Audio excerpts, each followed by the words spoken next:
이번에는 상권에 따른 마케팅 방법 5번째, 관광지나 휴양지 상권에 대한 부분입니다. 일단 기본적으로 관광지나 휴양지 상권이라고 하면 여러 가지가 있을 수 있겠는데, 대표적인 관광지나 휴양지 상권은 뭐 제주도 아니면 강원도 아니면은 뭐 그런 곳들이 있을 거고, 그 다음에 관광지 같은 경우에는 뭐 경남 쪽에서는 황리단길이라던가 아니면 경기도 쪽에서는 뭐 수원 행궁동, 수원 화성 뭐 그런 곳들이나 아니면 뭐 봄나들이 아니면은 뭐 석촌호수라던가 아니면 가을 단풍을 갈 수 있는 곳, 요런 산들, 이런 데들이 기본적으로 좀 관광지 휴양지 상권이다 이렇게 볼 수 있을 것 같고요. 그리고 이런 곳들은 이제 마케팅적인 측면에서 봤을 때 좀 특수 시기에 해당되는 마케팅을 하는 게 중요하다고 볼 수 있습니다. 봄나들이 때는 봄에 매출이 올라갈 거고, 그러니까 쉽게 얘기해서 그냥 한철 장사라고 얘기를 하죠. 근데 그때 바짝 벌어놓고 나머지 때 쉰다 이렇게 생각을 하면서 운영하시는 분들이 많은데, 실제로 전략을 다르게 해야 되는 거지. 뭐 예를 들어서 사람들이 몰릴 시기에는 인원을 많이 뽑고 그 시기에만 운영하는 메뉴를 만들고, 그렇지 않은 시기에는 인원을 적게 뽑고 운영을 하면서 어느 정도 매출의 폭을 키우기보다는 수익률을 높일 수 있는 방법으로 가는, 요런 두 가지 전략으로 그 몰리는 시기와 몰리지 않는 시기를 나눠 놓는 게 관광지나 이런 휴양지 상권의 가장 큰 포인트라고 할 수 있습니다. 그래서 그러면은 사람들이 몰리는 시기에 우리 가게로만 몰리는 게 아니잖아요. 그렇기 때문에 그때는 사람들이 몰리는 시기에 제일 크게 포커스를 둬야 될 마케팅 전략은, 일단 기본적으로 우리 매장, 이런 관광지나 휴양지 상권에 오는 사람들이 가지고 있는 이런 경쟁사들, 주변에 있는 동종업계라던가 이런 경쟁사들이 어떤 메뉴나 어떤 전략이나 어떤 이벤트로 하는지에 대한 부분을 좀 내가 생각을 해서, 뭐 쉽게 얘기해서 그거죠. 황리단길에 덮밥집을 하는 사장님이 계셨는데요. 황리단길에 덮밥집을 하는 사장님이 이번 가을에 뭔가 나들이를 나가기 좋을 때 주말에 사람들이, 경상도 사람들 특히나 뭐 경남 경북의 가운데에 경주가 있다 보니까 경남 경북에 있는 사람들이 황리단길로 엄청 주말에는 막 북새통을 이루거든요.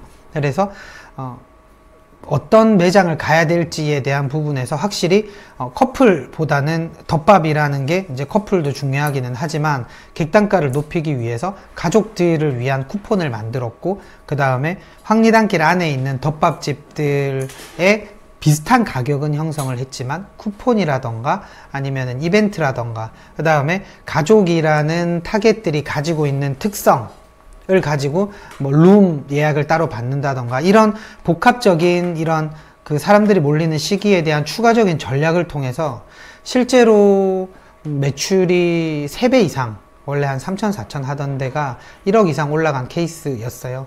물론 매장 자체가 워낙 크고 그 다음에 많은 인원을 수용할 수 있는 상황이었기 때문에 한 번에 확 몰리더라도 커버할 수 있는 어느 정도 매장의 규모가 나와서 1억이라는 매출을 찍을 수 있었지만, 어찌됐든 그런 전략이 없었다면은 오히려 넓은 매장에 월세는 되게 센데 매출은 오르지 않아서 적자를 보게 되는 상황이 됐겠죠.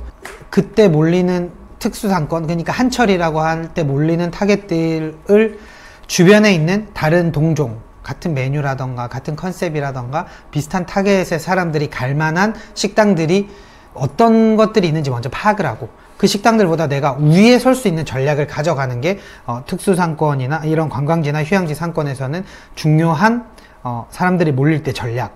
그리고 아까 처음에 말씀드렸던 것처럼 사람들이 몰리지 않는 시기, 예를 들어서 수원 행궁동도 마찬가지기는 한데, 방학 시즌 같은 데는 주변에 학교들이 많다 보니까 대학생들 고객이 되게 많은데, 방학 시즌에는 수원 행궁동 같은 경우에는, 수원 화성 같은 경우에는 매출이 좀 많이 빠져요. 그러면은 그때는 인원을 좀 줄이고 메뉴의 개수를 좀 줄이고, 황리단길도 아까 말씀드렸던 것처럼 마찬가지지만 메뉴의 개수를 좀 줄이고 매출 자체가 내가 원한다고, 내가 아무리 돈을 많이 쓰고 노력을 한다고 올라갈 수 있는 매출의 캐파가 정해져 있단 말이에요. 그 상권의 특성은 이라는 한계가 있기 때문에. 그래서 인원수를 줄여서 인건비를 줄인다던가, 아니면 메뉴의 수를 줄여서 로스율을 줄인다던가, 이런 식으로 좀 내부적으로 잡을 수 있는 수익화를 극대화할 수 있는 전략을, 이런 비수기 때, 성수기 비수기 때를 나눈다고 한다면 비수기 때는 좀 잡고 가는 게 중요하다, 이렇게 보시면 될 것 같습니다. 그리고 요거는 뭐 한 가지 노하우자 덤이기는 한데요. 이게 바짝 벌었을 때의 매출을 성수기 때 매출을 기준으로 비수기 때 적용을 하려고 하면은 절대 안 돼요. 그러니까 전략 자체를 그냥 아예 나눠서 생각을 하고, 성수기 때 어느 정도 수익이 극대화 됐을 때에 대한 비용을, 비수기가 만약에 뭐 한 6개월이다, 봄 가을에 나들이 하는 시즌에 오기 좋은 상권이다 라고 한다면, 봄 가을에 매출에서 나온 수익 자체를 어느 정도 비수기 때 마케팅 비용으로 빼놓는 것도 하나의 꿀팁이라고 보시면 될 것 같아요. 그러니까 많이 벌었으니까 많이 남았네 라고 생각하는 게 아니라, 많이 벌었으니까 여기에 대해서 일정한 비중은 비수기 때 대한 추가적인 투자로 내가 어느 정도 세이브 해 놓겠다, 이렇게 전략을 가지고 가는 게 아무래도 이런 전체적인 1년 전략을 짰을 때 도움이 되실 거라고 판단이 됩니다. 그래서 요런 관광지나 휴양지 상권에서 좀 더 구체적이고 디테일하게 이제 마케팅 전략에 대한 설명드리면은, 한두 달 정도 전부터, 성수기가 오기 한두 달 정도 전부터 준비를 해 놓는 게 좋아요. 그래서 다른 경쟁사 대비해서 내가 어떤 이벤트를 할 건지, 이벤트에 대한 내용을 쿠폰을 만들어서 뭐 체험단이라던가 아니면 오신 손님들한테 제공을 해서 피드백을 받아서 어느 정도 테스트를 끝내놓고 요거를 세팅을 하는 게 되게 중요하고요.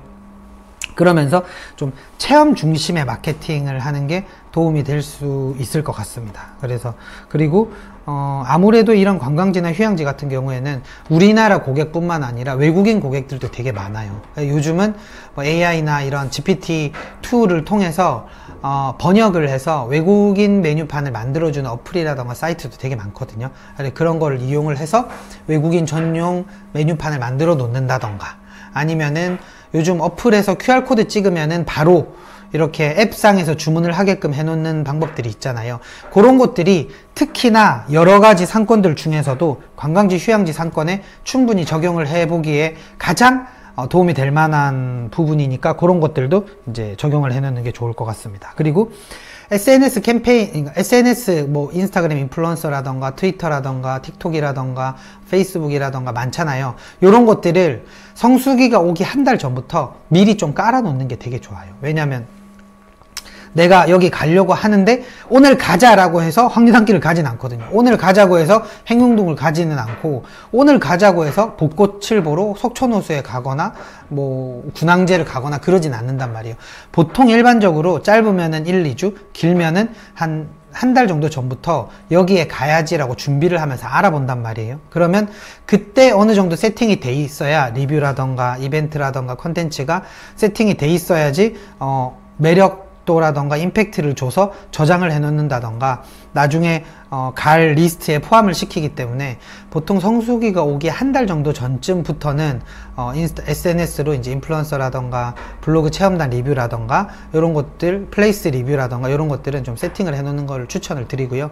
그 다음에 한철 장사 특수상권이라고 계속 누누이 말씀을 드렸는데, 이런 데는 특정한 시기에 확 몰리기 때문에 솔직히 지금은 좀 잡기 힘들어지긴 했지만, 자동 완성이라고 해서 보시면은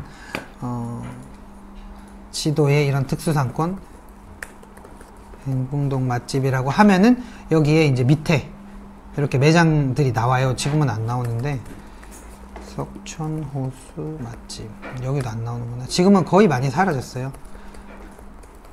황리단길 맛집 하면 여기도 장사의 신, 뭐 이런 매장들이 나오잖아요. 그래서 이렇게 자동 완성이 사실 효과가 좋았다.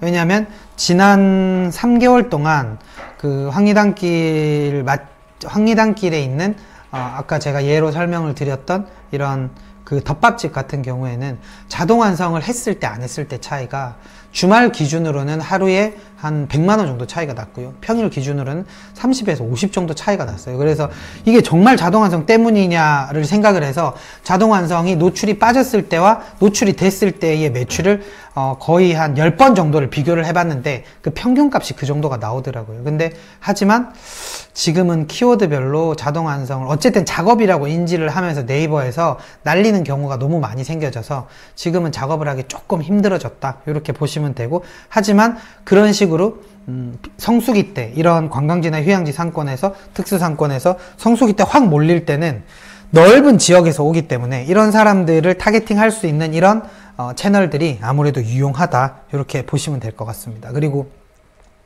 제주도라던가 좀 강원도라던가 요렇게 그 지역의 특수성이나 지역의 색깔이 되게 강한 곳들 있잖아요. 그런 곳들은 이벤트를 할 때 좀 굿즈 같은 것들을 활용해 보는 것도 되게 저는 추천을 드려요. 그래서 뭐 제주도 가면은 을에 다 뭐 한라봉 아니면은 뭐 돌고래 아니면은 뭐 흑돼지 이런 굿즈라던가 상품이라던가 이런 것들 기념품으로 많이 사서 오잖아요. 근데 고객의 입장에서도, 관광지에 가는 고객의 입장에서도 내가 비싼 돈을 주고 기념품을 사가고 싶은 사람들이 있는 반면에 그냥 싸게 진짜 갔다 왔다라는 거를 인증만 할 수 있게끔 하는 이런 싼 기념품들을 원하는 분들도 되게 많거든요. 그런 사람들을 타겟으로 하기에는 어떻게 보면 한 1,000원에서 한 2,000원 정도 사이에 이런 굿즈다 이런 것들을 뭐 미리 사전 예약을 한다던가 4인 이상인 경우에는 뭐 1인당 하나씩, 파격적이겠죠. 하면은 4개라고 해도 1,000원이라고 하면은 4,000원 밖에 안 돼요. 근데 여기는 음식도 맛있다고 내가 생각을 하고 있는데 다른 내가 가려고 하는 매장들 사이에서 여기만 1인당 하나씩 키링을 주네, 뭐 굿즈를 주네, 야 여기 가보자 라고 선택의 가능성이 더 높아진다. 이런 굿즈들은 관광지나 휴양지에서는 이런 굿즈들을 활용한 전략도 잘 먹힌다 이렇게 보시면 될 것 같습니다.